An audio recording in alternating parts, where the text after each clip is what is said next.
কবিতার নাম দুর্গম পথের যাত্রী। আমার চলার পথ পুষ্পে আচ্ছাদিত নয়, আমি অজানা পথ পাড়ি দিতে চাই, প্রস্তর বিশদময়। কখনো অগ্নির কণা, কখনো বজ্রের ফণা, আমায় সর্বদা তাড়া করে ভীষণ যন্ত্রণা। আমি বিশ্বের বাঁশির বাদক হতে নয়, আমি হতে চাই প্রেমের মত্ত সাধক। আমার লক্ষ্য বড় যাতনাময়, তারা করে এই বুঝি ধ্বংস সবই হয়।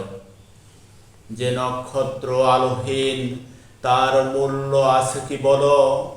যে জীবন ছন্দহীন, তার থাকা কি ভালো?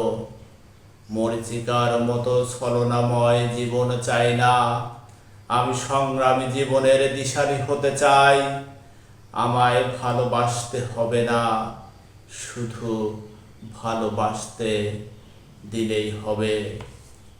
আমি জানি কোনো কিছু অবিনশ্বর নয়, সব বদলে যাবে, হবে সব ক্ষয়। আমি বদলাতে চাই এই বিশ্বটাকে, গড়তে চাইব মনুষ্যত্বকে সবার উপরে। জ্বালাময় ভাষণ আমি দিতে পারবো না, ক্ষীণ কণ্ঠে শুধু বলে যেতে চাই। আমি বলতে চাই মানবতার কথা, আমি বলতে চাই সব অনিয়মের কথা। আমার যাত্রা পথে ভয় আসবে, চোখের জলে ভাসবে, বিবেকের টানে আমি কথা বলতে চাই। মানবতার কথা আমি বলবো, এটাই স্বপ্ন ভাই।